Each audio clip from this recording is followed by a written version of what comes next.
అందరికీ నమస్కారం. నా పేరు doctor Adur Shamil John, assistant professor contract department of sociology Andhra University. గత 20 సంవత్సరాలుగా మేము ఆంధ్ర యూనివర్సిటీలో ఒక ప్రొసీజర్ ద్వారా సెలెక్ట్ అయ్యి అసిస్టెంట్ ప్రొఫెసర్స్గా గత 20 సంవత్సరాలుగా పనిచేస్తూ ఉన్నాం.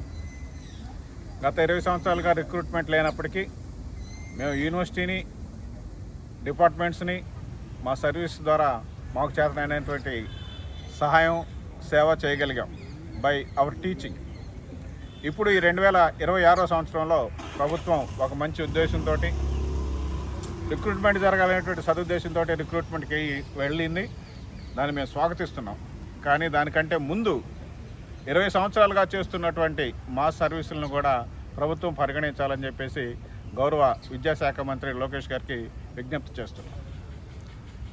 మాకు రిక్రూట్మెంట్ నోటిఫికేషన్లో వెయిటేజ్ ఇస్తున్నామని చెప్పేసి ప్రభుత్వం వారు తెలియజేయడం జరిగింది.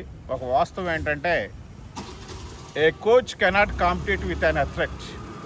కోచ్ ఎప్పుడు అథ్లెట్తో కలిసి పోరాడలేడు. టీచరు, కోచ్ అథ్లెట్ని తయారు చేసే ఉద్దేశంలోనే ఉంటాడు, కానీ హీ కెనాట్ కాంపీట్. ఎందుకంటే ఆయన కోచింగ్ ఇవ్వడానికి అలవాటు పడి ఉంటాడు, ఓపిక తగ్గుతూ ఉంటుంది. కాబట్టి మేము ఇప్పుడు పోటీ పడలేమని కాదు, కానీ మేము మా స్పెషలైజేషన్స్ వల్ల 20 పేపర్స్లో కొన్ని స్పెషలైజేషన్స్ మాత్రమే మేము గత 15-20 సంవత్సరాలుగా డీల్ చేస్తున్నాం. కాబట్టి మిగిలిన సబ్జెక్ట్స్ తోటి మాకున్నటువంటి గ్రిప్పు తగ్గుతుంటుంది. దీన్ని ఇంకోటి ప్రభుత్వం గుర్తుంచుకోవాలి. అంతేకాకుండా ప్రభుత్వం మా సర్వీసుల్ని కన్సిడర్లోకి తీసుకోవటం లేదు. మాలో చాలామంది అసోసియేట్ ప్రొఫెసర్లకు అప్లై చేశారు, కానీ ఎవరి అప్లికేషన్ కూడా ఎలిజిబుల్ అవ్వలేదు. కారణం ఏంటంటే, మాకు మా సర్వీస్ని ప్రభుత్వం కానీ యూనివర్సిటీలు కానీ రికగ్నైజ్ చేయలేదు.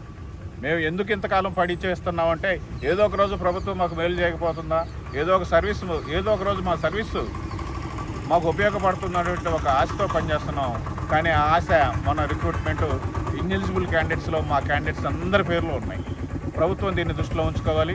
మేము మరి ముఖ్యంగా నారా లోకేష్ గారికి ప్రత్యేకంగా విజ్ఞప్తి చేస్తున్నాం. అలాగే రాష్ట్ర ముఖ్యమంత్రి గారు మీరు చాలా సమర్థులు, అనుభవజ్ఞులు. మీ సమర్థతకి, అనుభవజ్ఞతకి కొంచెం మానవీయత జోడించమని మేము కోరుతున్నాం. 20 సంవత్సరాలుగా పనిచేసి ఈ రోజున కొత్త వాళ్ళతో మేము పోటీపడి ఇంటర్వ్యూ తెచ్చుకొని మేము నిలబడతామంటే నిలబడే వాళ్ళు ఖచ్చితంగా ఉంటారు, కానీ మిగిలిన వాళ్ళ పరిస్థితి ఏంటి? రోస్టర్ చాలామందికి పడలేదు, రోస్టర్ లేదు. ఇలాంటి పరిస్థితుల్లో మా సర్వీసెస్ అన్నింటినీ పరిగణలోకి తీసుకొని మాకు చేయగలిగిన న్యాయం, మేమేమి కాంతిసీకులం కాదు, అర్హత లేని వాళ్ళం కాదు. మా అందరికీ అర్హతలు ఉన్నాయి. ప్రతి సంవత్సరం రివ్యూ దాకా మేము కంటిన్యూ అవుతున్నాం. సో ఆ కారణంగా కానీ న్యాయానికి వ్యతిరేకంగానే మాకు మీరేం చేయాల్సిన అవసరం లేదు. మేము అందరం అర్హులం. ప్రతి సంవత్సరం రెన్యూల్ అవుతున్నాం. కాబట్టి అర్హులు ఉన్నటువంటి మాకు మానవీయ కోణంతో మమ్మల్ని గుర్తించి, గౌరవించి మాకు చేసిన తర్వాత మీరు రిక్రూట్మెంట్కి వెళ్ళమని చెప్పేసి ప్రభుత్వ పెద్దలకి అందరికీ విజ్ఞప్తి చేస్తున్నాం. Thank you.